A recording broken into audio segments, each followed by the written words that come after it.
সয়াবিনের তো আমরা অনেক ধরনেরই রান্না করে খেয়েছি। তো আজকে একটু অন্যরকম রেসিপি নিয়ে চলে এসেছি। আজকে আমি আপনাদেরকে করে দেখাবো সয়াবিনের মুইঠা। চলুন তাহলে ভিডিওটি শুরু করি। আমি এখানে প্রথমে একটি বাটির মধ্যে জল বসিয়ে দিয়েছি। এবারে জলটা গরম হয়ে আসলে এর মধ্যে আমি সয়াবিনগুলোকে সেদ্ধ হওয়ার জন্য দিয়ে দেব। এখানে আমি 2 প্যাকেট সয়াবিন ইউজ করেছি ফরচুনের। আপনারা কিন্তু আপনাদের ইচ্ছে মতো সয়াবিনটা দিতে পারেন। সয়াবিনগুলোকে দেখুন খুব ভালোভাবে কিন্তু আমি সেদ্ধ করে নিয়েছি। এবারে এর থেকে আমি জল ঝরিয়ে নেব। এর মধ্যে যেন একটুকু জল না থাকে, নইলে কিন্তু এটাকে ব্লেন্ড করবার সময় এটা কিন্তু ভালো হবে না। এবারে এগুলোকে চিপে নিয়ে এবার ব্লেন্ডারের মধ্যে দিয়ে খুব ভালোভাবে একটু কিমা মতো করে নেব। দেখুন কত সুন্দর হয়েছে, একদম মাংসের কিমার মতোই।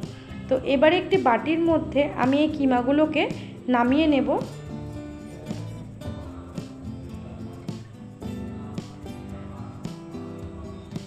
এবারে এর মধ্যে আমি দিয়ে দেব কিছুটা পরিমাণে হলুদ, আর দিয়ে দেব সামান্য পরিমাণে নুন। এবারে দিয়ে দেব ধনে গুঁড়ো, এবারে দিয়ে দিচ্ছি জিরে গুঁড়ো, আর দিয়ে দেব সামান্য পরিমাণে কাশ্মীরি লঙ্কার গুঁড়ো। আপনারা কিন্তু আর এখানে দিয়ে দিয়েছি আদা বাটা, আর এখানে দিয়ে দেব এবার আমি 2 চামচ মতো বেসন। এখানে কিন্তু সয়াবিনের কিমার অনুযায়ী পরিমাণ অনুযায়ী এখানে কিন্তু আপনারা বেসনটা দেবেন। আমার এখানে কিন্তু 2 চামচেই হয়ে গেছে। আর একটা কথা বলে রাখি, আমি কিন্তু এই কিমাটা করবার সময় 2টো লঙ্কাকে কিন্তু বেটে নিয়েছি খুব ভালোভাবে। এবারে হাতের মধ্যে এভাবে আমি একটা লম্বা করে শেপ দিয়ে নেব। আপনারা আপনাদের ইচ্ছে মতো মুইঠাটির শেপ দিতে পারেন, তবে এইভাবে লম্বা লম্বা করে শেপ দিলে দেখতে কিন্তু ভীষণই ভালো লাগে। দেখুন আমার কিন্তু সবগুলো মুইঠা তৈরি করা হয়ে গেছে। এবারে কড়াইয়ে তেল দিয়ে খুব ভালো করে তেলটাকে গরম করে নিয়েছি। এবারে একে একে করে মুইঠাগুলোকে ভেজে তুলব। মুইঠাগুলোকে খুব বেশি নাড়ব না, হালকা করে এপাশ ওপাশ উল্টে মুইঠাগুলোকে ভেজে নিতে হবে।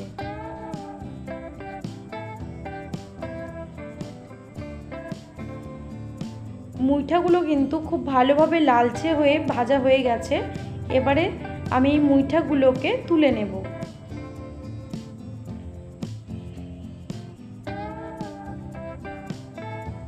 এবারে এই তেলের মধ্যে আমি দিয়ে দেব কিছু গোটা গরম মশলা।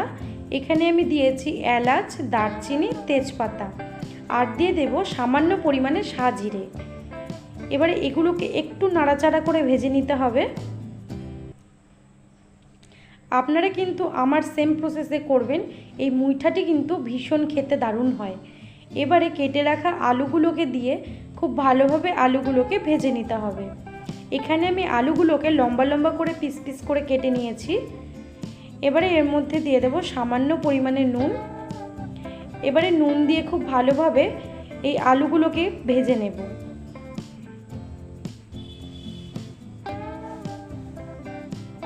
দেখুন আলুগুলো কিন্তু খুব ভালোভাবে লাল লাল হয়ে ভাজা হয়ে গেছে। এবারে আমি এর মধ্যে দিয়ে দেব 1 চামচ মতো আদা বাটা। আমি কিন্তু রান্নাটি খুব কম মশলায় করার চেষ্টা করছি। এবারে আদাটা দিয়ে খুব ভালোভাবে একটু নেড়ে চেড়ে নিতে হবে। তারপরে এর মধ্যে দিয়ে দেব কেটে রাখা টমেটো।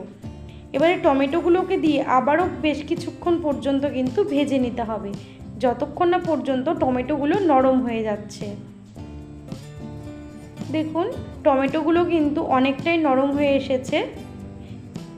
এবারে এর মধ্যে আমি সামান্য পরিমাণে জল দিয়ে দিলাম, তার কারণ আমি এখন এখানে গুঁড়ো মশলা দেব। এই জলটা দেওয়ার কারণে মশলাগুলো লেগে যাবে না।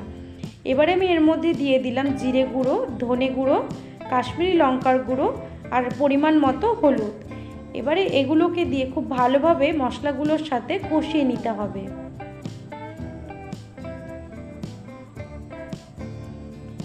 দেখুন মশলাগুলো কিন্তু খুব ভালোভাবেই কষানো হয়ে গেছে। আর 1 মিনিট পর্যন্ত আমি একটু মশলাগুলোকে কষিয়ে নেব। দেখুন মশলাগুলো কিন্তু খুব ভালোভাবে কষানো হয়ে গেছে। এবারে আমি ঝোল অ্যাড করছি। এখানে আপনারা কতটা পরিমাণে ঝোলটা রাখবেন সেইভাবে কিন্তু জলটা অ্যাড করবেন। আমি এখানে খুব একটা গায়ে গায়ে করব না, সে কারণে একটু জলটা বেশি অ্যাড করেছি। এবারে একটা ঢাকনা দিয়ে রেখে দিতে হবে কিছুক্ষণ পর্যন্ত। দেখুন এবারে কিন্তু ঝোলটা ফুটে এসেছে। এবারে মুইঠাগুলোকে একে একে আমি দিয়ে দেব। মুইঠাগুলোকে খুব আগে কিন্তু দেবেন না, জলটা অ্যাড করে কিছুক্ষণ পর্যন্ত 1 থেকে 2 মিনিট পর্যন্ত ঝোলটাকে ফুটিয়ে নিয়ে তারপরে মুইঠাগুলোকে দিয়ে দেবেন।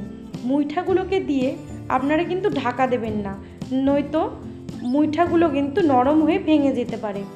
এবারে আমি মুইঠাগুলোকে দিয়ে এর মধ্যে সামান্য পরিমাণে গরম মশলা অ্যাড করলাম। এবারে গরম মশলা দিয়ে 1 থেকে 1.5 মিনিট পর্যন্ত একটু ফুটিয়ে নেব। 1 থেকে 1.5 মিনিট ফোটানো হয়ে গেছে। এরপরে আমি দিয়ে দেব এর মধ্যে 2 চামচ ঘি। এখানে ঘিটা দিয়ে দিলেই কিন্তু আমাদের রান্নাটি সম্পূর্ণ তৈরি। দেখুন তবে কেমন লাগছে আমার এই রেসিপিটি এবং ফুল ভিডিওটি কেমন লাগলো অবশ্যই কিন্তু কমেন্ট করে জানাবেন।